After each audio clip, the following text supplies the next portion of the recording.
ನಮಸ್ಕಾರ. ಇವತ್ತಿನ ವಿಡಿಯೋ ಎಲ್ಲರೂ ನೋಡಲೇಬೇಕಾದ ಮತ್ತು ಫಾರ್ವರ್ಡ್ ಮಾಡಲೇಬೇಕಾದ ವಿಡಿಯೋ. ನಾನು ಡಾಕ್ಟರ್ ಭರತ್ ಚಂದ್ರ.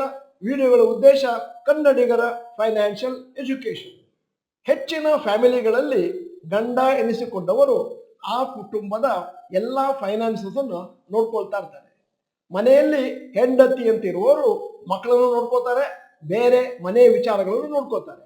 ಸಾಮಾನ್ಯವಾಗಿ ಅದೇನು ಗಂಡ ಇನ್ವೆಸ್ಟ್ಮೆಂಟ್, ಇನ್ಶೂರೆನ್ಸ್, ಬಿಲ್ಲುಗಳು, ಟ್ಯಾಕ್ಸ್ಗಳನ್ನು ಕಟ್ತಾರೋ ಅದರ ಸುದ್ದಿ ಹೆಂಡತಿಗೆ ಗೊತ್ತಿರೋದೇ ಇಲ್ಲ. ಹಲವಾರು ಫ್ಯಾಮಿಲಿಗಳಲ್ಲಿ ಹೆಂಡತಿ ಕೂಡ ಕೆಲಸ ಮಾಡ್ತಾ ಇರ್ತಾರೆ, ಅವರು ಕೂಡ ಹಣವನ್ನು ಅರ್ನ್ ಮಾಡ್ತಾ ಇರ್ತಾರೆ. ಆದರೆ ಆ ಹಣವನ್ನು ಇನ್ವೆಸ್ಟ್ ಮಾಡೋರು ಅವರ ಗಂಡಂದಿರಿರ್ತಾರೆ. ಆದ್ದರಿಂದ ಸಾಮಾನ್ಯವಾಗಿ ಕುಟುಂಬಗಳಲ್ಲಿ ಅದೇನು ಹಣದ ವ್ಯವಹಾರ ನಡೆಯುತ್ತೆ ಅದು ಯಜಮಾನರಿಗೆ ಮಾತ್ರ ಗೊತ್ತಿರುತ್ತೆ, ಬಾಕಿಯವರಿಗೆ ಅದರ ಇನ್ಫಾರ್ಮೇಶನ್ ಇರುವುದೇ ಇಲ್ಲ. ಹಲವಾರು ಸಂದರ್ಭಗಳಲ್ಲಿ ಮನೆಯಲ್ಲಿರುವಂತಹ ಗಂಡ ಫಾರಿನ್ಗೆ ಹೋಗ್ಬೋದು ಕೆಲಸಕ್ಕೆ, ಇಲ್ಲ ಅವರಿಗೇನಾದ್ರೂ ಆಕ್ಸಿಡೆಂಟ್ ಆಗ್ಬೋದು, ಇಲ್ಲ ದುರದೃಷ್ಟವಶ ಅವರು ತೀರ್ಕೊಳ್ಬಹುದು. ಆವಾಗ ಫೈನಾನ್ಷಿಯಲ್ ಇನ್ಫಾರ್ಮೇಶನ್ ಬಗೆಗೆ ಯಾರಿಗೂ ಅರಿವಿರುವುದಿಲ್ಲ.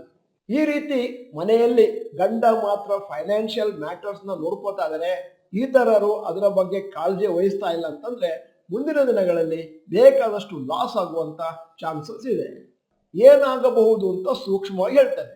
ನೀವು ಇನ್ಶೂರೆನ್ಸ್ ತಗೊಂಡಿರ್ಬೋದು, ಷೇರು ಮ್ಯೂಚುವಲ್ ಫಂಡ್ ಅಲ್ಲಿ ಹಣವನ್ನು ಇನ್ವೆಸ್ಟ್ ಮಾಡಿರ್ಬೋದು, ಚಿನ್ನ ಮತ್ತು ಫೈನಾನ್ಷಿಯಲ್ ಕಮಿಟ್ಮೆಂಟ್ ಇರ್ಬೋದು, ಪೆಂಡಿಂಗ್ ಲೋನ್ ಇರ್ಬೋದು, ನೀವು ಯಾರಿಗೋ ಕೊಡಬೇಕಾಗಿರ್ಬೋದು, ಯಾರೋ ನಿಮಗೆ ಕೊಡಬೇಕಾಗಿರ್ಬೋದು, ಇವೆಲ್ಲವೂ ಕೂಡ ಹಾಗೆಯೇ ಮರೆತು ಹೋಗುತ್ತೆ.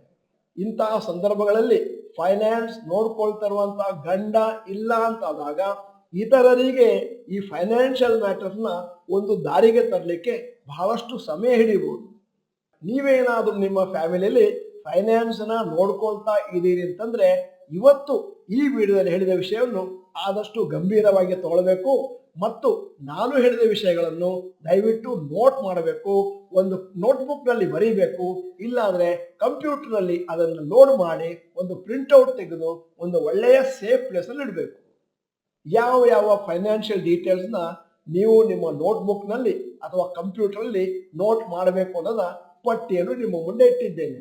ಮೊದಲನೇದು details of health insurance, vehicle insurance, policies of the family and when the premiums are due. ಎರಡು, details of the term insurance policy. ಮತ್ತೆ ಏನಾದ್ರು ಎಂಡೋಮೆಂಟು, ಮನಿ ಬ್ಯಾಕ್, ಯೂಲಿಪ್ಗಳನ್ನು ತಗೊಂಡಿದ್ರೆ ಅದರ ಡೀಟೇಲ್ಸ್ ಕೂಡ ಇರಬೇಕು. ಮತ್ತೆ ನೀವೇನಾದ್ರೂ ಇನ್ಶೂರೆನ್ಸ್ ಅನ್ನು ಇನ್ಶೂರೆನ್ಸ್ ಅಡ್ವೈಸರ್ ಮುಖಾಂತರ ತಗೊಂಡಿದ್ರೆ ಆ ಇನ್ಶೂರೆನ್ಸ್ ಅಡ್ವೈಸರ್ ಅಡ್ರೆಸ್ ಮತ್ತು ಮೊಬೈಲ್ ನಂಬರ್ನ ಹ್ಯಾಂಡಿಯಾಗಿ ಇಟ್ಟಿರಬೇಕು. ಮೂರನೇದು ನಿಮ್ಮ ಡಿಮೆಟ್ ಅಕೌಂಟ್ಗಳ ಒಂದಷ್ಟು ಡೀಟೇಲ್ಸ್, ಲಾಗಿನ್ ಐಡಿ, ಪಾಸ್ವರ್ಡ್, ಮತ್ತೆ ನಿಮ್ಮ ಬ್ರೋಕರೇಜ್ ಕಂಪನಿಯನ್ನು ಕಾಂಟ್ಯಾಕ್ಟ್ ಮಾಡಲಿಕ್ಕೆ ಬೇಕಾದಂತಹ ಡೀಟೇಲ್ಸ್. ನಾಲ್ಕನೇದು ನೀವೇನಾದ್ರೂ ಮ್ಯೂಚುವಲ್ ಫಂಡ್ಗಳನ್ನು ತಗೊಂಡಿದ್ರೆ ಅದರ ಪಟ್ಟಿಯನ್ನು ರೆಡಿ ಮಾಡಿ ಫೋಲಿಯೋ ನಂಬರ್ಗಳನ್ನು ಹಾಕಿ, ನೀವೇನಾದ್ರೂ ಮ್ಯೂಚುವಲ್ ಫಂಡ್ ಡಿಸ್ಟ್ರಿಬ್ಯೂಟರ್ ಮುಖಾಂತರ ಹೋಗಿದ್ರೆ ಆ mutual fund distributors contact details. ಐದನೇದು PAN card, Aadhaar card, passport, driving licence details ಎಲ್ಲ ಫ್ಯಾಮಿಲಿ ಮೆಂಬರ್ಸ್ ಒಂದೇ ಪ್ಲಸ್ ಇರಬೇಕು. ಒರಿಜಿನಲ್ ಡಾಕ್ಯುಮೆಂಟ್ಸ್ ಎಲ್ಲಿಟ್ಟಿದ್ದೀರಿ ಅಂತ ಕೂಡ ಅದರಲ್ಲಿ ಮೆನ್ಷನ್ ಮಾಡಿರಬೇಕು. ಬಹಳಷ್ಟು ಸತಿ ಒರಿಜಿನಲ್ ಡಾಕ್ಯುಮೆಂಟ್ ಸಿಕ್ಕೋದೇ ಇಲ್ಲ. ಮನೆಯಲ್ಲಿ ಎಲ್ಲರೂ ತಲಕಾಡೋದ್ರು ಕೂಡ ಕಷ್ಟಪಟ್ಟರು ಕೂಡ ವರ್ಷಾನುಗಟ್ಲೆ ಅದು ಸಿಕ್ಕೋದೇ ಇಲ್ಲ. ಆರನೆಯ ಡೀಟೇಲ್ಸ್ ನೀವು ರೆಕಾರ್ಡ್ ಮಾಡಿ ಇಟ್ಕೊಳ್ಬೇಕಾಗಿರುವಂತಹದ್ದು ನಿಮ್ಮ ಎಲ್ಲಾ ಬ್ಯಾಂಕ್ ಅಕೌಂಟ್ಗಳು, PPF, post office deposit, various family members ಹೆಸರಲ್ಲಿರುವಂತಹ ಡಿಪಾಸಿಟ್ಗಳು, debit and credit card details ಮತ್ತು ಡೆಬಿಟ್ ಮತ್ತು ಕ್ರೆಡಿಟ್ ಕಾರ್ಡ್ಗಳನ್ನು ಎಲ್ಲಿಟ್ಟಿದ್ದೀರಿ. ಏಳನೇದು ನಿಮ್ಮಲ್ಲಿ ಏನೇನು ರಿಯಲ್ ಎಸ್ಟೇಟ್ ಪ್ರಾಪರ್ಟಿ ಇದೆ ಅದರ ಒಂದು ಪಟ್ಟಿ ಮತ್ತು ಅದು ಎಲ್ಲಿದೆ, ಅದರ ಒರಿಜಿನಲ್ ಡಾಕ್ಯುಮೆಂಟ್ ಎಲ್ಲಿದೆ ಮತ್ತು ಯಾವಾಗ ಪ್ರಾಪರ್ಟಿ ಟ್ಯಾಕ್ಸ್ ಕಟ್ಟಬೇಕು ಮತ್ತು ಅದು ಯಾವ ಯಾವ ಕಾಲಕ್ಕೆ ಎಷ್ಟೆಷ್ಟು ಕಟ್ಟಬೇಕು ಅದರ ಪಟ್ಟಿಯನ್ನು ರೆಡಿ ಮಾಡಿ ಇಟ್ಕೋಬೇಕು. ಎಂಟನೆಯದ್ದು ಬಹಳ ಪ್ರಾಮುಖ್ಯವಾದದ್ದು, ಪೆಂಡಿಂಗ್ ಲೋನ್ ಏನಾದರೂ ಇದ್ರೆ personal, home loans, vehicle loans ಇತ್ಯಾದಿ. ಒಂಬತ್ತನೇದ್ದು ನಿಮ್ಮ ರೆಗ್ಯುಲರ್ ಮಂತ್ಲಿ ಪೀರಿಯಾಡಿಕ್ ಕಮಿಟ್ಮೆಂಟ್ಸ್ ಏನಿದೆ ಅಂದ್ರೆ internet bill, water bill, electricity bill, school or college fees, EMI, property tax, insurance premium, ಇವುಗಳದ್ದೊಂದು ಪಟ್ಟಿ ರೆಡಿ ಇರಬೇಕು. 10, ನಿಮ್ಮ ಚಾರ್ಟರ್ಡ್ ಅಕೌಂಟೆಂಟ್ ಯಾರು ನಿಮ್ಮ ಇನ್ಕಮ್ ಟ್ಯಾಕ್ಸ್ ನ ಫೈಲ್ ಮಾಡ್ತಾರೋ ಅವರ ಕಂಪ್ಲೀಟ್ ಡೀಟೇಲ್ಸ್ ಮತ್ತೆ ನಿಮ್ಮ ಫ್ಯಾಮಿಲಿ ಲಾಯರ್ ಅವರ ಮೊಬೈಲ್ ನಂಬರ್ ಕೂಡ ಹ್ಯಾಂಡಿಯಾಗಿರಬೇಕು. 11ನೆಯ ಡೀಟೇಲ್ಸ್ ನೀವು ಬರೆದು ಇಡಬೇಕಾಗಿರೋದು vehicle RC, details of cars and bikes etcetera. 12ನೇದು ಒಂದು ಆಪ್ ನಲ್ಲಿ ಎಲ್ಲಾ ಪಾಸ್ವರ್ಡ್ಗಳನ್ನು ಸ್ಟೋರ್ ಮಾಡಬೇಕು. ಉದಾಹರಣೆಗೆ email, social media accounts, bank accounts, demat account, ATM pins ಇತ್ಯಾದಿ. ಮತ್ತೆ ಆ ಪರ್ಟಿಕ್ಯುಲರ್ ಆಪ್ನ ಸಂಪೂರ್ಣ ಡೀಟೇಲ್ಸ್ ಮತ್ತು ಕಂಟ್ರೋಲ್ನ ನಿಮ್ಮ ಹೆಂಡತಿ ಕೂಡ ಕೊಡಬೇಕು. ಇಲ್ಲದಿದ್ದರೆ ಅದನ್ನು ಒಂದು ನೋಟ್ಬುಕ್ ನಲ್ಲಿ ಸಂಪೂರ್ಣವಾಗಿ ಬರೆದು ಒಂದು ಸೇಫ್ ಆಗಿರುವಂತಹ ಪ್ಲೇಸ್ ಅಲ್ಲಿ ಇಡಬೇಕು. 13ನೇದು ಇದು ಕೂಡ ಬಹಳ ಪ್ರಾಮುಖ್ಯವಾಗಿರುವಂತಹದ್ದು, ನಿಮ್ಮ ಮೊಬೈಲ್ ಪಿನ್ ಅಥವಾ ಪಾಸ್ವರ್ಡ್. ಯಾಕಂದ್ರೆ ನಿಮಗೇನಾದ್ರೂ ತೊಂದರೆ ಆಗಿ ನೀವು ಮೊಬೈಲ್ನ ಹ್ಯಾಂಡಲ್ ಮಾಡ್ಲಿಕ್ಕೆ ಆಗೋದಿಲ್ಲ ಮತ್ತು ನಿಮಗೇನಾದ್ರೂ ಆಕ್ಸಿಡೆಂಟ್ ಆಗಿದೆ, ಕೈಗೇಟ್ ಬಿದ್ದಿದೆ ಅಥವಾ ನಿಮಗೆಲ್ಲ ಮರ್ತು ಹೋಗಿದೆ ಅಂತಂದ್ರೆ ಅದರ ಡೀಟೇಲ್ಸ್ ನಿಮ್ಮ ಸ್ಪೌಸಿಗೆ ಗೊತ್ತಾಗಬೇಕು.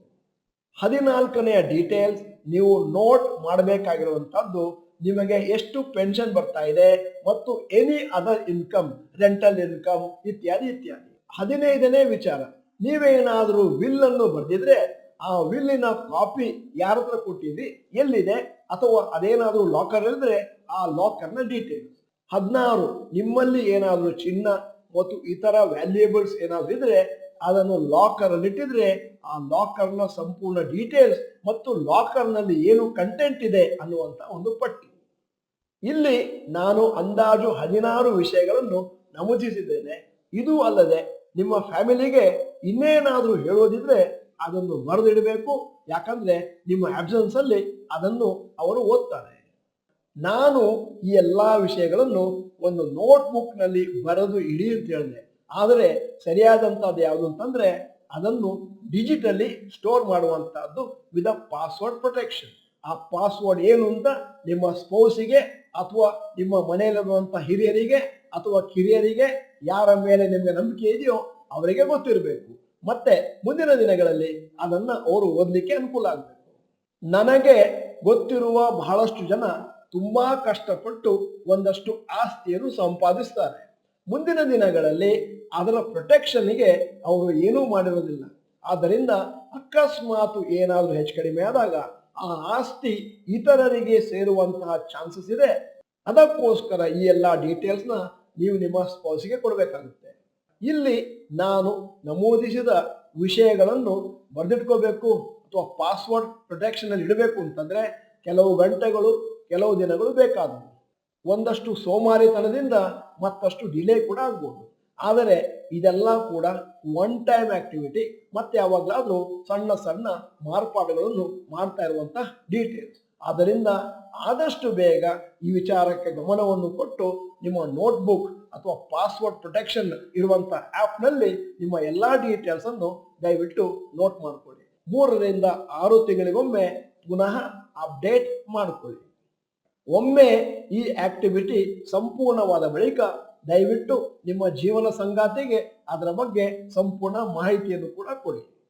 ಕೇವಲ ಆಸ್ತಿಯನ್ನು ಗಳಿಸಿದ್ರೆ ಸಾಲದು, ಅದರ ಸದುಪಯೋಗ ನಿಮ್ಮ ಕುಟುಂಬಕ್ಕೆ ಆಗ್ಬೇಕು ಅಂತಂದ್ರೆ ನಾನು ಹೇಳಿದ ಆಕ್ಟಿವಿಟಿ ಬಹಳ ಬಹಳ ಪ್ರಾಮುಖ್ಯ.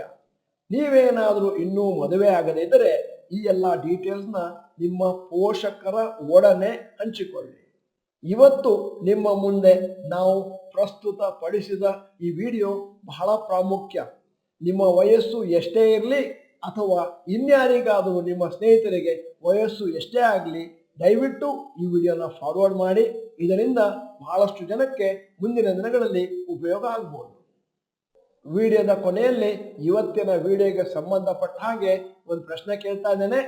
ಈ ವಿಡಿಯೋನ ನೋಡಿದ ಮೇಲೆ ಫೈನಾನ್ಷಿಯಲ್ ಡೀಟೇಲ್ಸ್ನ ನೀವು ರೆಕಾರ್ಡ್ ಮಾಡಿ ಇಟ್ಕೊಳ್ತೀರಿ ಅಂತಂದ್ರೆ ದಯವಿಟ್ಟು ನೀವು ಚಾಟ್ ಬಾಕ್ಸ್ ನಲ್ಲಿ ಐ ವಿಲ್ ಡೂ ಅಂತ ಟೈಪ್ ಮಾಡಿ.